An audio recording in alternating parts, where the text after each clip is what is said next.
السلام عليكم. لا تنسوا الاعجاب بالفيديو والاشتراك في القناة تشجيعا لنا لنستمر بنشر المزيد إن شاء الله. وللحديث عن آخر تطورات قضية ميسي مع ناديه برشلونة ينضم إلينا مراسلين من برشلونة جيمي آيستون وإبراهيم خضر من الأرجنتين. سأبدأ معك جيمي، بعد هذه الزوبعة التي أحدثت بركانا من الأخبار على مدى الأيام السابقة، أتحدث عن علاقة ميسي وناديه، يبدو أن قرار البقاء هو المطروح، هو سيناريو قد يبدو مفاجئ بعد جملة هذه الأخبار، وإن كان هناك توقع لهذه النهاية.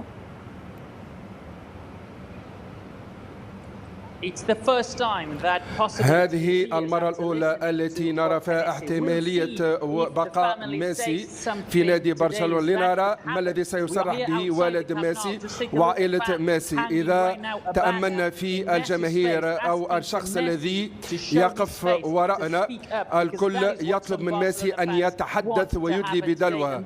هذا ما ننتظره اليوم، يمكن أن يحدث هذا في أي وقت. خورخي ميسي طبعا جاء وقابل رئيس برشلونة ثم انتقل إلى بيت ابنه لكي يتناقش معه في كل الأمور. ما هي الاستراتيجية المطروحة؟ كيف سيتصرفون مع الأمر؟ بعدما تحدث السيد خورخي ميسي مع رئيس نادي برشلونة، فإن القرار الأخير بالنسبة لنادي برشلونة هو كالآتي: نحن لن نترك ميسي يغادر، وإذا أراد أن يغادر فعليهم أن يدفعوا 700 مليون يورو. ولكن اليوم هذه المرة الأولى التي تدخل فيها عائلة ميسي في حوار مع الصحافة، وخيار بقاء ميسي أصبح حقيقيا. نعم جيمي، مع هذا الخيار هناك أيضا رغبة الجماهير المتمسكة ببقاء ميسي مع ناديه برشلونة، ونحن نتابع وإياك وأنت تتحدث أحد الجماهير يضع لوحة لونها أصفر في الخلفية موجود، وأنت أشرت إليه أيضا. الجماهير تريد بقاء ميسي، وينتظر من ميسي أن يقدم تصريحا أو يقدم يعني إيضاحا إلى كل هذا الموضوع وهذا البقاء حتى نهاية عقده.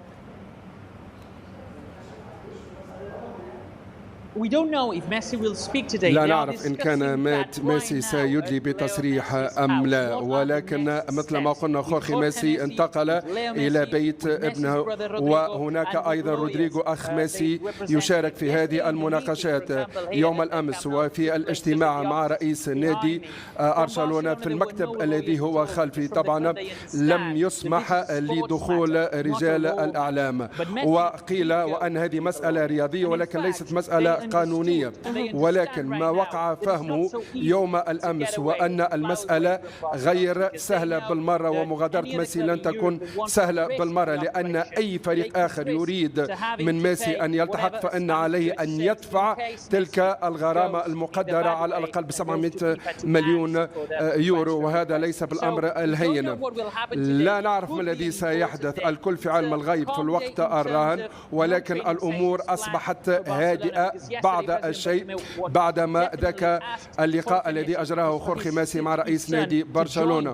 ولكن يطلب من ابنه أن يلتحق بالميران وأن يبين بعض الاحترام لنادي برشلونة إلى أن يتم حلحلة هذا الأمر. واعتقد راسخا أنه يناقش هذه الأمور مع ابنه. الاستراتيجية الموضوعة في الوقت الراهن هو إيجاد مخرج من هذه الأزمة، ولا بد على ميسي أن يدلي بتصريح لرجال الأعلام. الكل ينتظر من ميسي أن يدلي بدلوه هذا اليوم.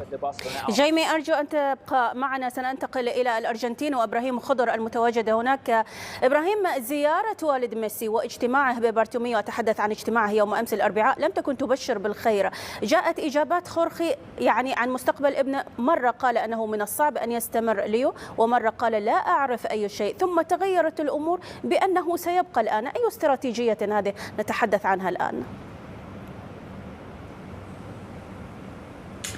مرحبا ابتسام. بالفعل هي استراتيجية من الصعب أن نحاول تفريزها أو أو إعطائها التفاصيل، لكن من هنا في الأرجنتين ما يحدث هو أن عائلة ميسي تستخدم وسائل الإعلام الأرجنتينية كنوع من لتسريب المعلومات ولنوع من إدارة هذه الأزمة إن صح التعبير.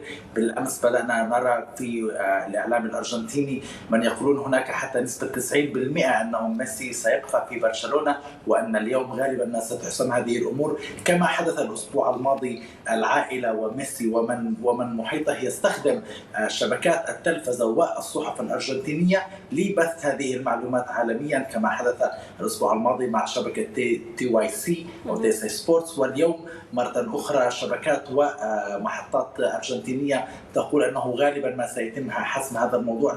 لا يخرجون بهذه المعلومات لأنهم يريدون نشر الإشاعات، وإنما كما جرت العادة كما تعودنا هناك علاقة حميمة وقوية ما بين الإعلام الأرجنتيني وميسي وعائلته وخورخي تحديدا. بالمناسبة خورخي ميسي والده هو من يقوم بالتخطيط عادة للعديد من المباريات الودية مع المنتخب الأرجنتيني، وله كلمة قوية في الاتحاد وكذلك في الشارع الأرجنتيني، ويعتبر الإعلام من أحد جنوده أو من أحد من يقفون في صفه في هذه الأزمة.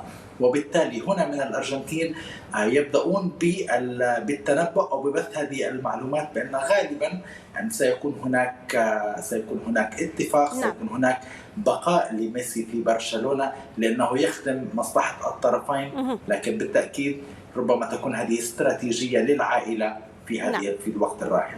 ابقى معي إبراهيم، سأعود لجيمي وأريد أن أسألك عن القرار النهائي. متى نتوقع صدور هذا القرار النهائي بنهاية هذه القضية ونهاية هذا الموضوع الذي شغل الجميع كشارع رياضي وكمتابعين للوسط الرياضي أيضا؟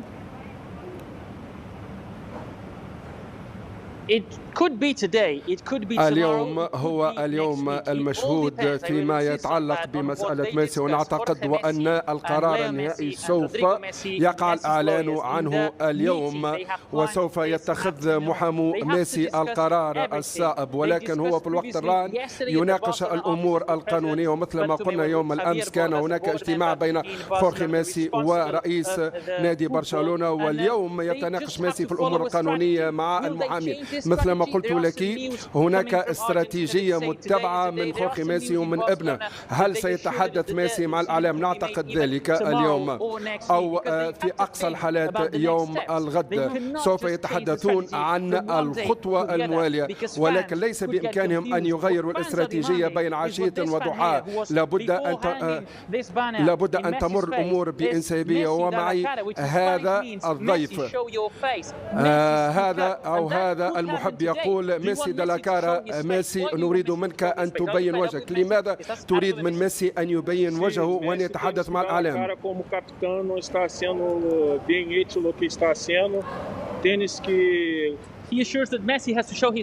يقول وأن ميسي يجب أن يتحدث مع الإعلام لأنه القائد ولا بد أن يتحلى بروح القيادة. ميسي لم يتحدث منذ تلك الهزيمة الشنعاء ضد بايرن ميونخ بواقع 8-2.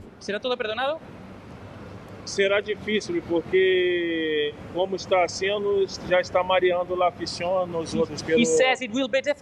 يقول وأنه من الصعب أن نسامح ميسي لأنه لم يتعامل برقي مع الجماهير التي تحبه، لكن دعونا ننتظر. يبدو أن العلاقة بين ميسي والجماهير معقدة بعض الشيء في الوقت الراهن. إذن جيمي أستون كنت معنا من برشلونة، شكرا جزيلا لك، وأيضا الشكر لإبراهيم خضر كنت معنا من الأرجنتين.